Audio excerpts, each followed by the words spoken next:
new from Katie Tunstall and Private Eyes. Love a bit of showbiz gossip on this show. And we are also fans of The Morning Show. Have you ever seen it? With Jennifer Aniston and Reese Witherspoon about the news anchors in New York. A bit of a scandal. It's been so brilliant. They've done 2 seasons, 2 series, as we say here. But we found out a breakfast show favourite, Jon Hamm, is joining the cast. Oh, yes, please. He joined the cast after saying how the show featured so many famous faces, but not him. He said, Jen and Reese, no John, feels like a missed opportunity. By the sounds of it, John will be playing a business mogul trying to buy the news network. Also obsessed with Billy Crudup on that show. So good. And one of our favourites, Callum Scott Howells from It's a Sin, is going to be the next MC in the brilliant production of Cabaret on the West End. You probably know him, of course, if you watched It's a Sin. He played Colin. He was amazing in it. And of course, not the first It's a Sin cast member. Amari Douglas was part of the original cast with Eddie Redmayne and Jessie Buckley. So an excuse to go and see it again, as if we needed one. And good luck with that, Callum. Fantastic. You'll be able to see him in Cabaret from the 3rd of October.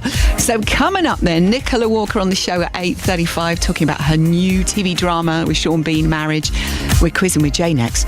Hoping for a quantum physics question?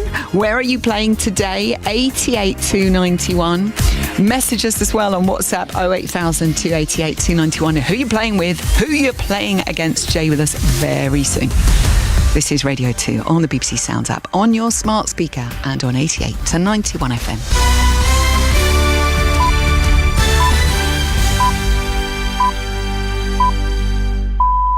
BBC News at 8 o'clock on Thursday, the 11th of August. Good morning, this is Tina Dahealy. The police watchdog has criticised forces for not doing enough to help victims of robbery, theft and burglary. The head of Ryanair says the days of cheap air travel are over, and Dame Olivia Newton-John is to get a state funeral in Australia. A new report has strongly criticised the way police investigate burglary, robbery and thefts, saying most victims aren't getting the justice they deserve. The Chief Inspector of Constabulary, Andy Cook, found a host of shortcomings in some forces in England and Wales and said failing to target such crimes damaged public confidence in policing. Stefan Borson had his car stolen in February. The next day, police sent him a letter saying the case was closed. They hadn't been round, they hadn't called. As far as I know, they hadn't done a kind of site visit without me being aware. I think it's unlikely that they would have done that without at least knocking on the door. So I'm not sure on what basis that they could have said that they'd investigated all potential leads. And this is not a cheap car that we're talking about. You know, this car had a retail value of around about £82,000. The National Police Chiefs Council said it would consider the findings and help forces to make changes. In the past hour, a British man accused of being part of the Islamic State cell nicknamed the Beatles has been charged with terrorism offences.